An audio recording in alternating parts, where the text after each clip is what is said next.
So it's Monday. I remember I used to hate Mondays when I was working.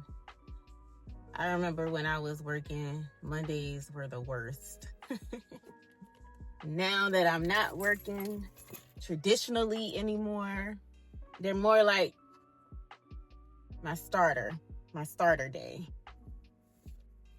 where I set the tone for the rest of the week based on what I decide to do with it. So I've been out of my apartment and back home with family for just about a month now. It's been a bit of a roller coaster ride. I've had good days, bad days, days where I'm like, what the fuck am I gonna do? I did have an interview. Actually, I had 3 interviews for the same company. I had got a referral for a pretty decent job. The company seemed cool and everything, and it seemed like something I could do that I've always been doing. I've always been like in the healthcare office administration field or whatever. So somebody from my previous job or whatever put in a good word for me. I was really excited about it. I was like, finally something, because I didn't know what I was gonna do. Like, my account was literally like going to zero. Like, I didn't know what I was going to do. I really like wanted the position, and I was excited when she brought it to me or whatever, because I was just like, finally I haven't had an interview in months. Even though I've been applying or whatever, out of all the applications I put in after my layoff, I got 1 interview. So I just felt like this couldn't have come at a more perfect time. The first interview was with the administrator, I believe. It was pretty laid back. It was a virtual interview because they are actually based in a different state, and they are about to open a new location here where I am. We clicked. She was cool, whatever. She was like, we want to interview you again, this time with the owner or whatever. I was like, okay. So I meet the owner. She was a nice lady. She was cool or whatever. And then I was just like, what's the next step or whatever? She said they would just have to, I guess, talk about it or whatever. And I guess, talk about me and decide if they want me for the position or not, and blah blah. I was like, okay. Then I get another email from them, and they're like, would you be available at such and such time on such and such day for another chat? She didn't say interview, she just said chat. I took that as like, them just telling me like yay or nay. Another interview didn't even like cross my mind, because I'm like, shoot, I already interviewed, twice, and I'm just like, shoot, in my mind, I'm like, okay, I met the administrator, I met the owner, I should be getting a decision today. So that day happens to be my paint day, because I don't have like my studio space anymore. In my mom's house, it's not big enough or whatever. So I had to figure out alternate ways to make time to paint and create or whatever. But anyway, it ended up being like an interview. And that happened to be on my painting day, my creative day. The day where, I'm not in work mode, I'm in creative mode. You see what I mean? Like, I'm in a different mind frame. That's why when I was working, I would always paint at night, because I work during the day. I would always paint at night. If I had to, sometimes I would take a nap, I would have to, I would just have to do something to transition. Long story short, I was not prepared. And it's not like I wasn't prepared, physically. I wasn't prepared mentally. I wasn't prepared mentally. I wasn't prepared I was prepared, to chit chat, to talk, you know what I'm saying? To listen to what their yay or nay, what the decision is going to be, and filled in on things going forward. That's what I was expecting. That's what I was prepared for. So so I wasn't even like aware of this person who ended up interviewing me for the third time. Like, I don't remember them telling me anything about whoever this person was who was interviewing me. But he did say, he was the owner. So, okay. I thought I already interviewed with the owner, but that's none of my business. But all I know is, like, I wasn't prepared to be like structurally, seriously, like, interviewed by somebody. I don't know, I guess like my guard went up or something. I don't know. Or maybe it was just an energy mismatch between me and the person. And then I didn't hear, after that interview, I didn't hear from nobody. So I was like, okay, well, I guess I was right. I was checking my email, nothing, no calls, no texts, nothing like that. The beginning of the process, I was getting emails and call, either a text every day. And then, it just, I didn't hear from nobody no more. So during that whole time, I'm just going through a whole range of emotions. I'm like, dang, I'm back to square one. I done screwed it up. What am I going to do now? It's always something. Just in my feelings, child. So 2 weeks later, the owner emailed me and called me or whatever, left a voicemail on my phone and called me and said, hey, I want to invite you to another interview with us in person. Because all these first 3 interviews, they were all virtual. But it was like, I want to interview you for a personal interview at the new office. So now let's rewind back to what I decided to do during those 2 weeks. I didn't hear anything, and I basically just came to the conclusion that, okay, they just ghosted me. I don't think the third person who interviewed me really liked me. So I just started figuring out other things. I was just like, well, I need money now.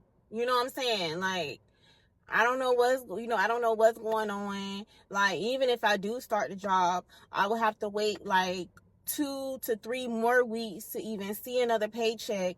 And it's like, I'm on E right now. You know what I'm saying? Financially, my accounts, I am on E. You know what I'm saying? I just moved out. My savings are my savings are gone or whatever. My savings got me through my lease or whatever, but I basically used all my savings to keep my rent paid. You know what I mean? So I'm on E. It's damn near going on a year that I've been laid off. You know what I mean? I'm literally starting from scratch. I need money now. I don't have time to wait for somebody to make up their minds or whatever. I need money now.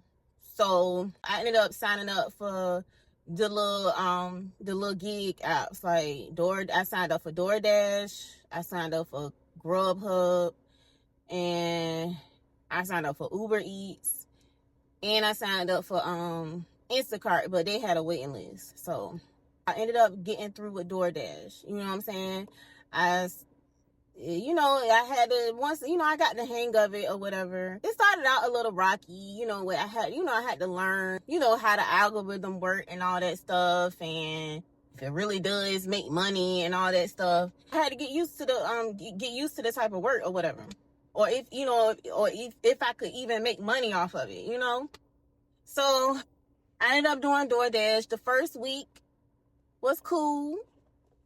The first week, learning curves or whatever, but luckily I'm in an area I'm very, very familiar with. I'm actually in the area where where I used to have my apartment at in the Chesapeake, Virginia Beach area or whatever. And that's where I've been at for the past 10 years.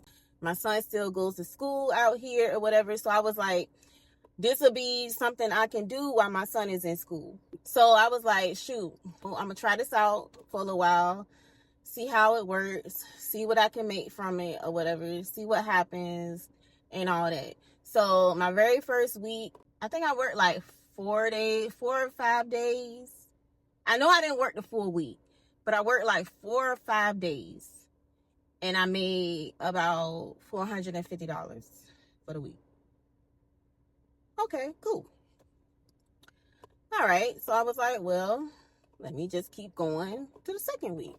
All right. I'm getting the hang of it. I'm getting faster. The second week, I worked 6 days. And I made like $630 the second week.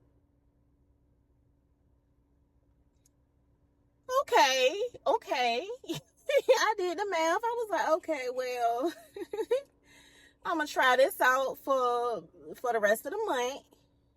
And I'm going to average everything out. And if the math comes out to where I'm making the same amount as what I was grossing in my last job that laid me off, grossing, not bringing home, grossing, I'm not, I'm over it. I'm going to stay where I'm at, and I'm going to keep building my business, and I'm going to just keep going that independent entrepreneur, independent contractor route. I mean, and honestly, that job I was being interviewed for, they was actually going to start me off less than what I made for the month just doing DoorDash. So after that, I really thought about it. I talked to my mom about it. We talked about it. I've been having a pretty decent experience, put it like that. Where decent enough where,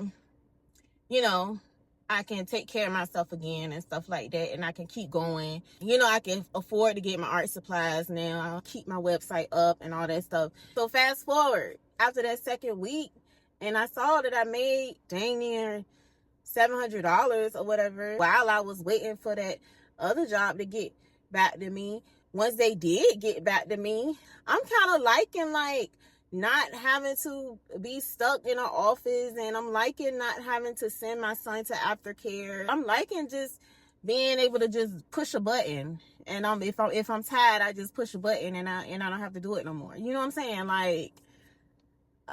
liking, I'm kind of getting used to that. I don't think I want to go back to having to, because I still want the freedom to work on my business. You know what I'm saying? So I don't think I want to go back to having to ask for PTO and all that stuff. And I don't think I want to go back to that. I think I've been out of it too long. I done figured out how to take care of myself in alternate ways.